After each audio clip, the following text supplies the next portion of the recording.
Hello, Communication Studies 220. This is Matt Simpson here, and for my persuasive speech, I'm going to be telling you why nuclear energy should not be considered green energy. Right now, we are at the beginning of an energy crisis, which there's an end to fossil fuels, which is what we're relying on, and we're using it far more quickly than we can actually produce it. So it's causing us to need to invest in other energies. But some of these energies have a catastrophic outcome, endangering life for miles.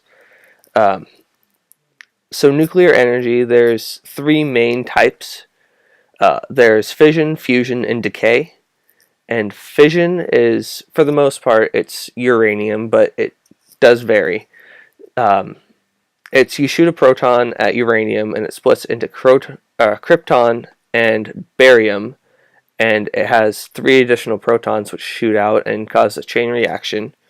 Then there's fusion, which you take two hydrogen atoms and smash them together, and they create helium and more protons. And then there is decay, which it's an unstable atom, and it splits apart into less or a more stable atom. And there's protons and neutrons that shoot off, and those are all hazardous. It releases gamma radiation and radioactive isotopes that can be very, very dangerous if not contained. So there, the potential effects of it, we have two major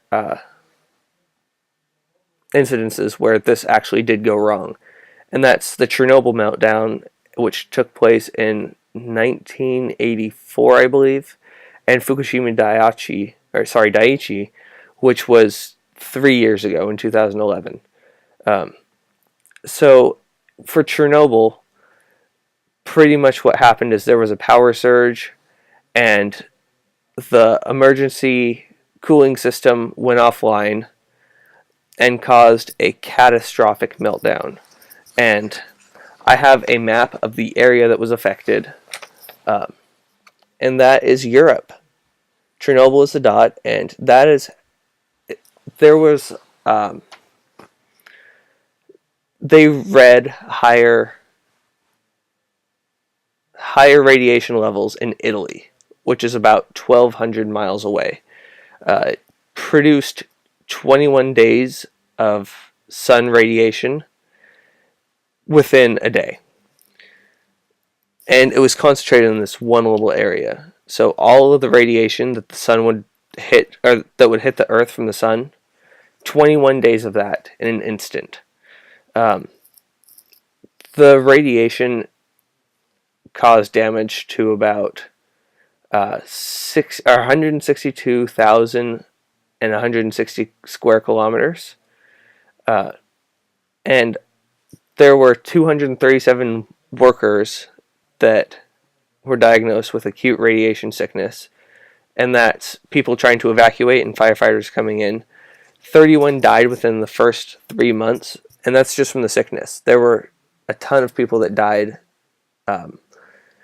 during the event too. Then the second one was the Fukushima Daiichi one, and that one released pretty much when the tidal wave hit. It was not fit in there.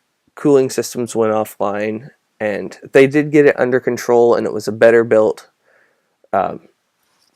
nuclear plant, but it was still a pretty devastating. There's two instances of a level 7 disaster, which is from 1 to 7, and that was Chernobyl and Fukushima Daiichi. They recently found out that it was releasing 300 metric tons of heavily radioisotope contaminated waters into the oceans, and there were 5 major safety issues reported since before it opened. It's very picky, and there is no room for error. But even though it was a nuclear meltdown, it was contained before it spread too far. There is a 20-kilometer exclusion zone which is right down here, and that's the dark red. And then there's a 10 kilometer hazard zone, which it's recommended that people within that area stay indoors. Fukushima Daiichi released 18% of the amount of cesium as Chernobyl and 29% of the amount as iodine-31, and that was taken by taking the amount from the Wikipedia sites for both Fukushima Daiichi and Chernobyl incidents, and I calculated them out. These were taken off of this one was Project Avalon or projectavalon.net, and this one was taken from University Today, or the Chernobyl one was taken from University Today. Sorry, just a second. Let me get my notes back. So, with everything that went wrong, we cannot rely on this kind of energy. Yes, it does produce quite a bit of energy, but there is a radius of 20 kilometers in Japan that nobody can live in without dying. In Chernobyl, I think that they projected it would be another 40 years before that area was inhabitable, and that took place in 1984.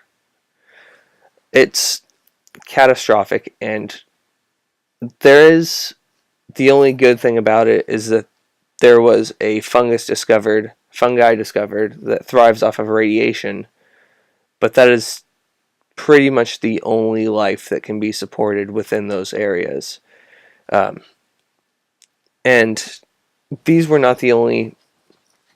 two instances were not the only nuclear instances. These are just the only two level 7. Things do go wrong, and it does cause casualties and heavy environmental damage. Green energy should be using something that's there, and it shouldn't harm anything in its way. Like solar, the sun's hitting the earth anyway, and species thrive off of shade. Some species do, sorry. But it's not taking sunlight away from areas that would normally get it. It's just harnessing the fact that there's sunlight hitting an area. And same thing with wind energy. The wind's going to blow. It's not going to stop blowing because we put turbines up. And nuclear is not an example of how green energy should be. Thank you for your time.